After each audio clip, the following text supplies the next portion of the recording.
Esta vida es un gran viaje de experiencias. Es el contexto a través del cual puedes experimentar tu verdadera realidad. La vida debe de conducirnos a esa gran verdad. Ese es su propósito. El que te des cuenta de quién verdaderamente eres y que lo declares por medio de tus pensamientos, tus sentimientos y tus acciones.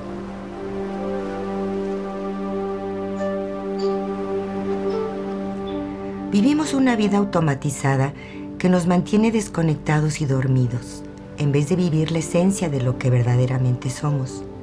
La mayor parte de la gente no vive sus propias vidas y no conocen nada de su verdadera naturaleza. Se la pasan haciendo el esfuerzo por adaptarse a todo, de acuerdo a las opiniones, reglas, condicionamientos y hábitos que la sociedad, la familia y la religión demandan. Somos esclavos de lo que la gente piensa, dice o hace. Esto nos lleva a una serie de actitudes falsas de nuestra verdadera naturaleza y nuestra felicidad depende de algo que está fuera de nosotros. Es por eso que si no escogemos nuestro propio camino conscientemente y hacemos de esto un compromiso de ética, nuestra personalidad nunca podrá ser desarrollada. El compromiso es lo que nos sostiene para llevar a cabo el proceso de nuestra evolución personal. Esta presentación habla de nuestro viaje por la vida y de las pruebas y la oportunidad de salir de este estado de esclavitud simbolizado por el viaje arquetípico del Éxodo. Su simbología y metafísica son una guía a nuestro proceso de transformación, una guía que siempre ha estado contenida en la Biblia. La Biblia es un libro siempre actual, que aunque se puede interpretar literal, simbólica y metafísicamente, es la mística o la comprensión y la experiencia directa de sus enseñanzas, lo que nos conduce al conocimiento de nosotros mismos. La Kabbalah es el conocimiento oculto dentro de la tradición mística del judaísmo. Es la llave para entender, no literal, sino simbólica y metafísicamente, las enseñanzas comprendidas en la Biblia. En esta presentación, hago hincapié en el simbolismo y la metafísica que contiene el Éxodo y la similitud con los procesos psicológicos de los cuales habla Carl Gustav Jung en su camino de individuación, como el retorno a la conciencia de ser quienes verdaderamente somos, de lo que veladamente habla el Éxodo. El Éxodo debe verse no como una historia literal, sino como un símbolo de nuestra condición humana. Todos estamos sujetos a algún tipo de esclavitud psicológica hasta que encontramos un camino hacia la tierra prometida del Espíritu. Las vidas de los patriarcas, antecesores al Éxodo, y Moisés como su principal protagonista, son símbolos de las etapas de nuestro proceso individual de toma de conciencia y evolución. Los pasos a seguir de todo aquel que decide salir de la esclavitud psicológica y emprende un camino de transformación. Un camino que puede interpretarse como un hecho histórico o como una alegoría de la Biblia. El templo o tabernáculo, con sus objetos y el diseño de su construcción, nos muestra las enseñanzas metafísicas básicas de la Kabbalah, como son el despliegue de los 4 mundos y las leyes que rigen la creación.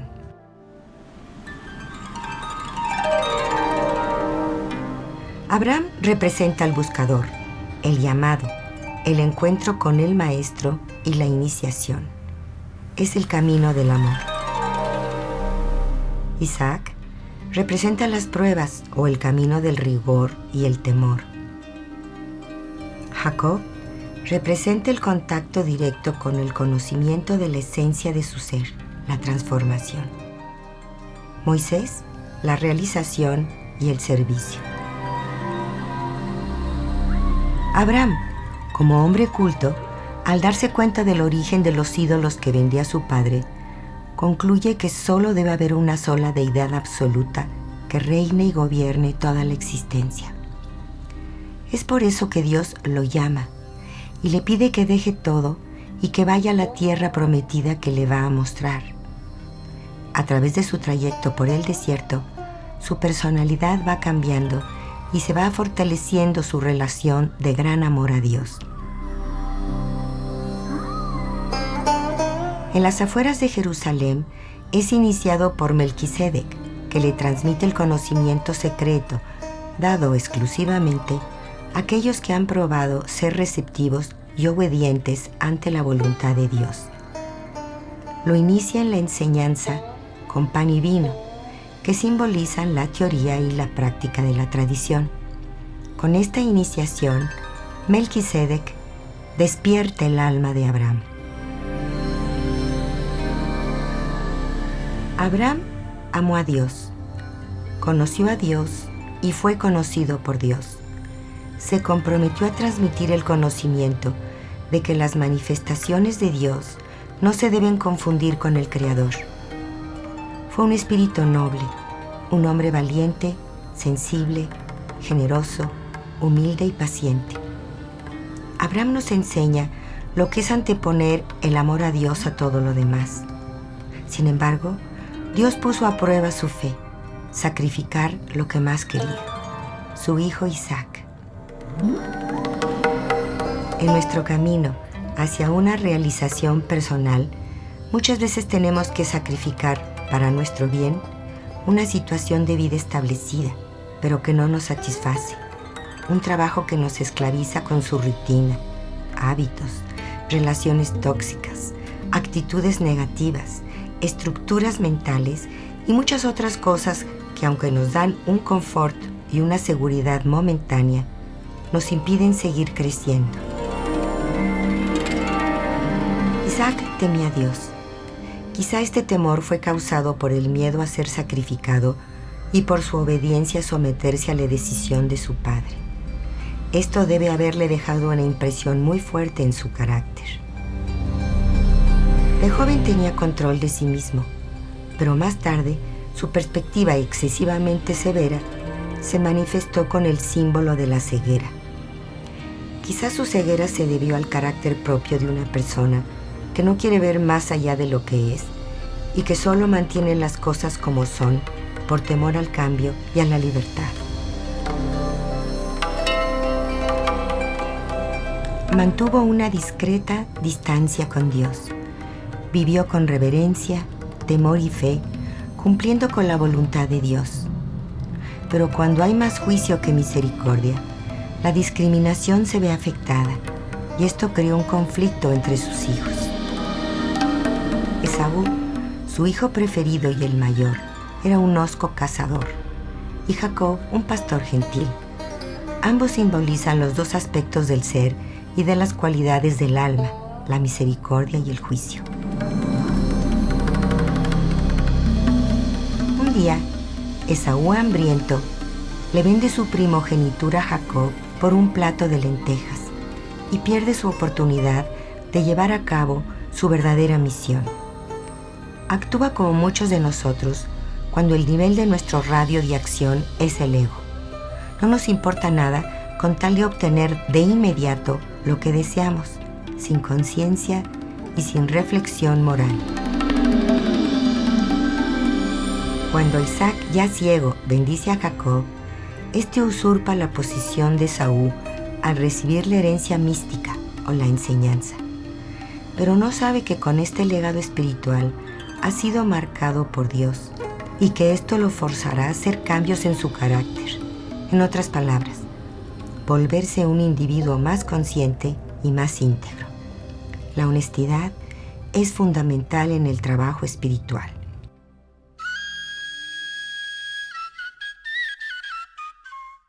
Huye al desierto y una noche sueña con una escalera que se extiende del cielo a la tierra. En este momento, él es solo un observador. Está dormido, lo que significa que aún su psique no está preparada para recibir el conocimiento. Pero desde el punto de vista espiritual, esto es un rito de pasaje, una iniciación necesaria para un cambio de conciencia. Después de varios años de vivir en el desierto, adquiere la madurez necesaria para confrontar su lado oscuro simbolizado por su hermano Esaú. Mucho tiempo dudó acerca de esta honesta confrontación consigo mismo. La ruptura del egocentrismo es dolorosa.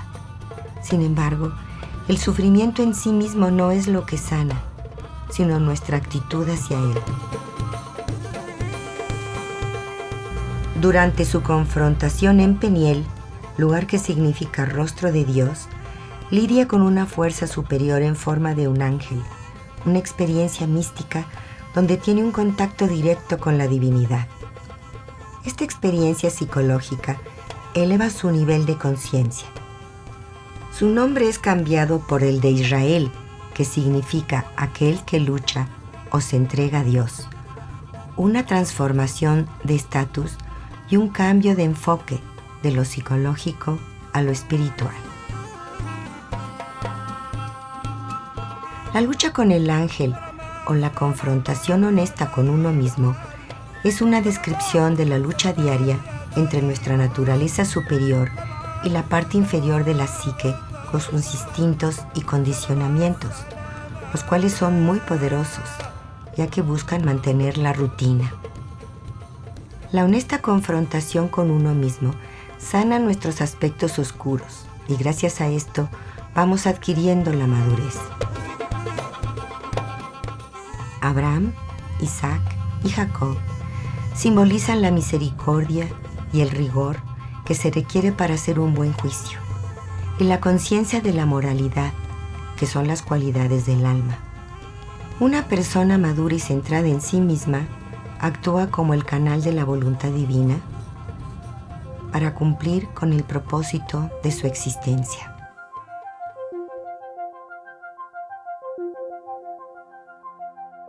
El simbolismo del establecimiento de los israelitas en Egipto comienza cuando en Canaán, donde habitaba Jacob con sus hijos, hubo una gran escasez de alimentos, por lo que tuvieron que viajar a este país, único lugar del mundo conocido en aquel entonces donde había trigo en abundancia.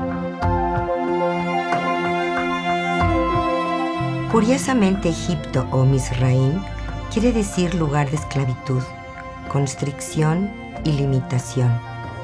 Esto simboliza que al encarnar, la chispa divina de nuestro ser olvida su lugar de origen y el conocimiento adquirido en los mundos superiores.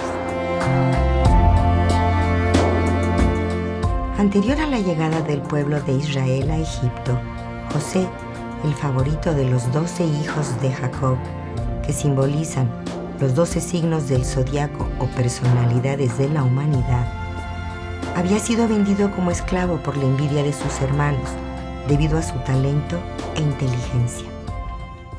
José simboliza el ego, o la persona que tenemos que desarrollar para adaptarnos a nuestras condiciones de vida en la tierra. Su habilidad para interpretar los sueños, otra cualidad del ego, lo salvó al interpretarlos del faraón con gran claridad, y este lo convirtió en su primer ministro.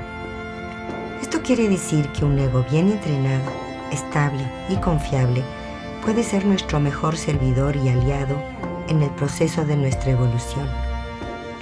Cuando sus hermanos encuentran a José en Egipto, este no solamente los perdona, sino que los alimenta y les concede tierras para que se establezcan.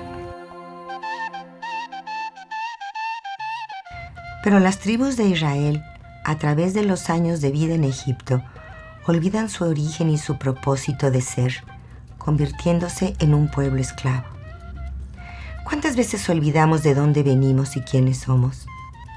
Volviéndonos psicológicamente esclavos del trabajo, de la rutina, de las costumbres y de los hábitos, sin recordar nuestro lugar de origen. Moisés, psicológicamente hablando, simboliza esa chispa de conciencia que todos llevamos dentro, que no muere y que no olvida, la esencia de nuestro verdadero ser. La leyenda nos dice que cuando nació, la casa resplandeció y pudo caminar y hablar en un día. Esto simboliza el despertar de la chispa divina del ser. En ese momento comienza realmente el trabajo interior. Su nombre quiere decir salvado de las aguas. El agua representa la fluidez de la psique. Con esto, nuestra verdadera esencia es rescatada. Fue la hermana del faraón quien lo rescató y le dio una educación de reyes en el arte de las ciencias y las artes del mundo. En todo el relato de su historia, vemos cómo la mano de la providencia lo protege y lo guía. Moisés tenía, como todos tenemos, un propósito muy importante para llevar a cabo, aunque durante sus primeros años no se percate de ello. En la Biblia hay un pasaje de su vida que explica la razón por la que tiene que huir al desierto. Si nos fijamos en la historia, todos los patriarcas van o huyen al desierto, un símbolo que representa las dificultades y las pruebas psicológicas como la oportunidad de una gran transformación y crecimiento. Su huida significa que su individualidad está despertando a la conciencia de sus múltiples personalidades. Al matar a un egipcio, mata la voluntad y el dominio del cuerpo. En ese momento Moisés se da cuenta de que ya no pertenece a ningún lugar. Tiene que cambiar la imagen de quien creía ser, dejar su egocentrismo y alinearse a la voluntad divina. Necesitaba que pasara todo esto para salir de su zona de confort. En el desierto encuentra al maestro y se casa con una de sus hijas. Esto simboliza un estado de buena voluntad, misma que se requiere para el comienzo del cumplimiento de nuestra misión. Al dejar sus vestimentas de príncipe de Egipto, deja la imagen de su persona, adquiere la personalidad de pastor y comienza su entrenamiento. Aprende a conocer el terreno del desierto con sus plantas y sus animales que representan su naturaleza vegetal y animal que tendrán que ser entrenadas. Al conocer el terreno psicológico del desierto, adquiere las cualidades para ser un buen guía o tutor y cumplir con su misión, cuidando de un rebaño de criaturas que se asustaban con facilidad y no veían más allá de sus narices. Un día que se encontraba en el monte Horeb, que significa desolación o un estado previo a una experiencia mística, la gracia desciende en forma de un arbusto que arde sin consumirse, fenómeno que atrae su atención. De ahí surge una voz que le llama por su nombre, Moisés, lo que significa que ya él tiene un nivel elevado de individualidad. Moisés responde, aquí estoy, como diciendo, estoy respondiendo a tu llamada. El llamado lo despierta de su somnolencia psicológica a un nuevo estado de ser. Su nivel de conciencia ya nunca volverá a ser el mismo. Esta sublime experiencia puede ocurrirle a cualquier ser humano. Dios le revela su nombre y con esto su esencia. Eheye Asher Eheye. Yo soy quien soy. Una eterna presencia más allá del tiempo y del espacio. Y le indica que su misión es salvar a su pueblo, o psicológicamente hablando, salvar a todos esos aspectos de su mente que todavía se encuentran esclavos. Así comienza el viaje del héroe, que reacio y temeroso acepta el compromiso de llevar a cabo un proceso del cual desconoce el final. Quizá lo que hace que se sienta más seguro es ese ofrecimiento de Dios al ver sus dudas. No te preocupes, porque yo estaré contigo. Cuando Moisés acepta su misión y la lleva a cabo con perseverancia y constancia, comienza su gran transformación. Al enfrentarse al faraón, que simboliza el egocentrismo y la necedad del ego, comienza a purificar los aspectos oscuros de su ser. Para nosotros esto quiere decir que en adelante tendremos que ser responsables de nuestra felicidad o desgracia, de nuestros éxitos o fracasos, Dejar la dependencia infantil, hacer elecciones conscientes y no culpar a los demás por nuestras fallas e infelicidad.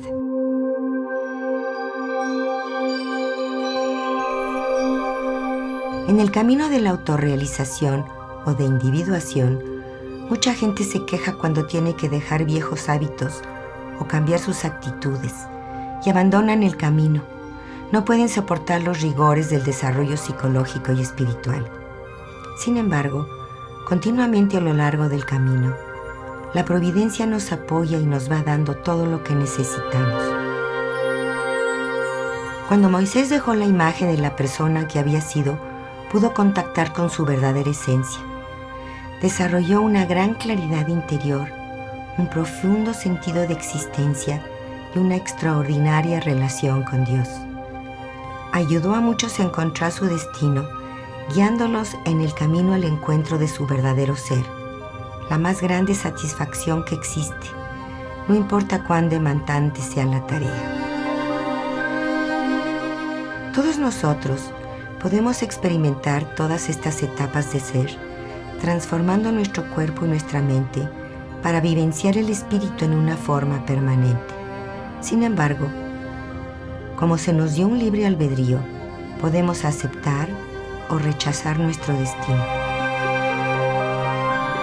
El llamado y el exilio es lo recurrente en la historia de estos personajes, así como dejar lo conocido, encontrar un maestro, iniciarse en la enseñanza, adentrarse en las pruebas psicológicas del desierto y finalmente lograr la realización total de su ser. Cada uno de estos personajes ocupa una sefirá en el árbol de la vida, que desde el punto de vista de la psicología junguiana corresponde a un arquetipo del inconsciente colectivo. Esto quiere decir que todos tenemos dentro de nuestra estructura psicológica a todos estos personajes. Sus historias son las mismas que estamos viviendo. En esta imagen pueden contemplar la escalera de Jacob ya como una herramienta de estudio para el cabalista y un diagrama con los despliegues de la metafísica del tabernáculo. Y habló la presencia divina a Moisés y le dijo: «Me harás un santuario para que yo habite en medio de ustedes. Lo harás conforme al modelo que yo voy a mostrarte. Y di a los hijos de Israel que ofrezcan de buen corazón sus ofrendas, y ustedes las recibirán en mi nombre». Esto es muy significativo, ya que en nuestro proceso de desarrollo psicológico y espiritual solo contamos con nuestros propios recursos para la construcción de nuestro templo interior. Esta declaración es crucial. Se nos puede ofrecer de corazón las cualidades de nuestra alma que tienen que ver con la verdad que radica en la esencia de nuestro ser. En el trabajo interior, una persona no puede depender ni pedir prestado a los demás para sobresalir. El texto sigue con la instrucción para los materiales de la construcción del tabernáculo y de los objetos que se colocarán dentro de él: oro, plata, cobre, piedras preciosas, lino fino, madera de acacia, pieles de carnero. Cada material tiene una relevancia esotérica, simbolizando los mundos de la emanación, de la creación, de la formación y de la acción. El tabernáculo debía estar situado al centro del campamento, y las 12 tribus de Israel tendrían que distribuirse alrededor del mismo. Esta concepción del círculo es de origen cósmico.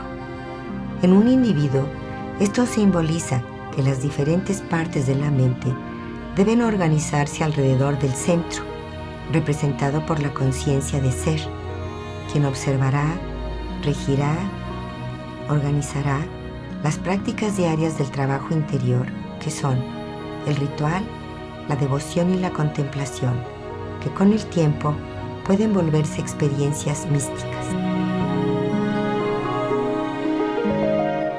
Al construir nuestro templo interno, este se convertirá en el refugio al cual podemos acudir para entrar en la presencia de la divinidad, así como para hacer nuestra práctica de observación y análisis diario.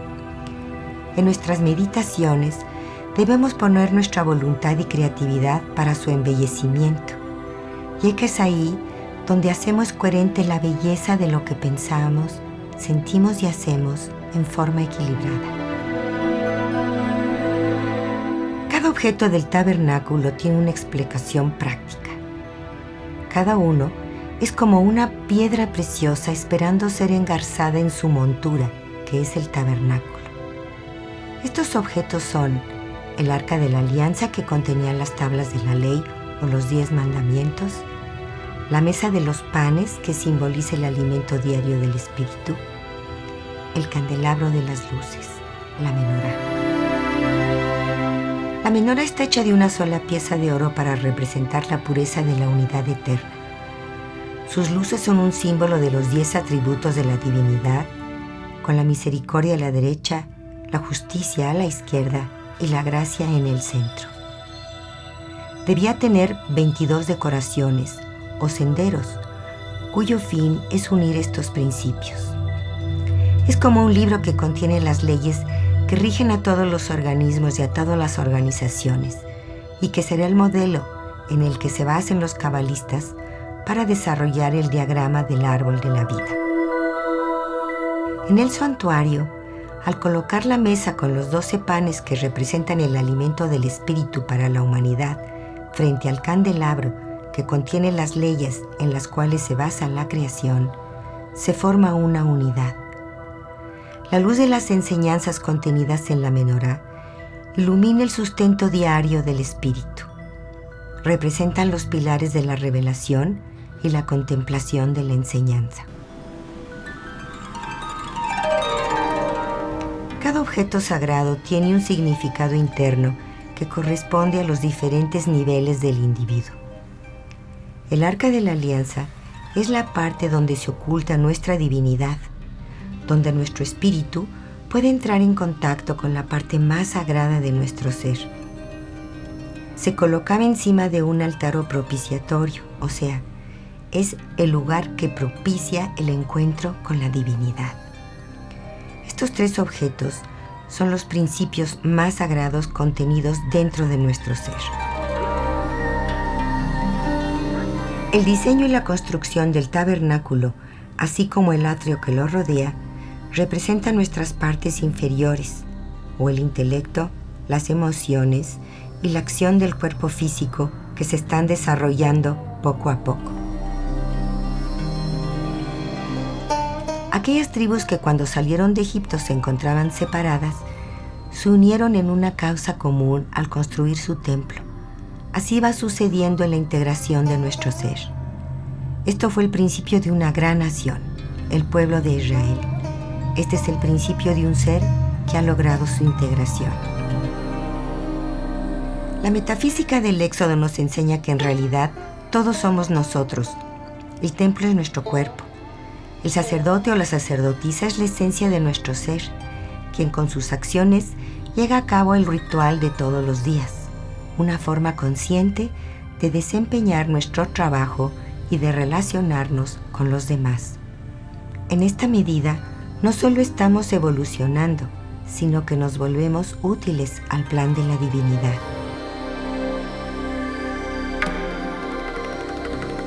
Ahora dejamos a un lado la metafísica del macrocosmos plasmada en el tabernáculo y nos concentramos en el microcosmos, el ser humano. El sacerdote y el simbolismo de sus vestiduras siguen el principio de nuestros 4 niveles, o sea, el cuerpo, la psique, el espíritu y la divinidad, como una imagen idealizada de un ser humano evolucionado. Harás para Aarón tu hermano vestiduras sagradas que le den esplendor y majestad. Estas vestimentas consistían en un pectoral, un efod, un manto, una túnica bordada, un turbante y un ceñidor o banda. Después se agregarían un par de pantalones, un total de 7 elementos. El número por sí mismo indica la composición de los 7 niveles que contiene cada nivel de conciencia de ser. El pectoral era de oro y contenía 12 piedras preciosas. De acuerdo a la leyenda, el brillo de las piedras fue utilizado como oráculo. El pectoral daba la respuesta al encender ciertas piedras y letras del alfabeto. Por tanto, las palabras se formaban para dar la respuesta. Como una anatomía espiritual, una especie de pectoral exquisito y perfecto, una guía de nuestra sabiduría interior, el oráculo que guía nuestras decisiones diarias. La psicología profunda recupera este tema arquetípico del viaje del retorno que se encuentra presente en el inconsciente colectivo de la humanidad y lo lleva a una comprensión y entendimiento profundo desde un punto de vista moderno, en donde el hombre actual, aplicando sus principios, puede lograr la integración y autorrealización de su ser. En términos de la psicología moderna, a este viaje del retorno o del éxodo se le llama individuación, un proceso de vida que nos acompaña en la búsqueda del desarrollo del ser en su totalidad. Es la expresión más plena del potencial más profundo de uno mismo, una verdadera autorrealización posible para todos aquellos que quieran alcanzar una integración personal. La individuación no es algo que nosotros conscientemente decidimos llevar a cabo, sino una necesidad que surge de nuestro interior. Es como un instinto central muy importante. Es la necesidad de crear un nuevo fundamento psicológico, una urgencia para la evolución de la totalidad de nuestro ser en la que integra su nivel espiritual. Es vivir el espíritu de los tiempos y de las influencias ambientales. Es sostener nuestra individualidad contra el convencionalismo, siempre fieles a nosotros mismos. Esto conlleva una serie de compromisos y decisiones conscientes, ya que las demandas internas y externas son muchas. Pero esto se puede lograr por medio de una honesta observación constante de lo que se piensa, se siente, se dice y se hace. La individuación es un camino arquetípico contenido en el inconsciente colectivo de toda la humanidad. Un éxodo personal que nos lleva a la tierra prometida de la libertad del espíritu, la tierra de la cual mana la leche y la miel.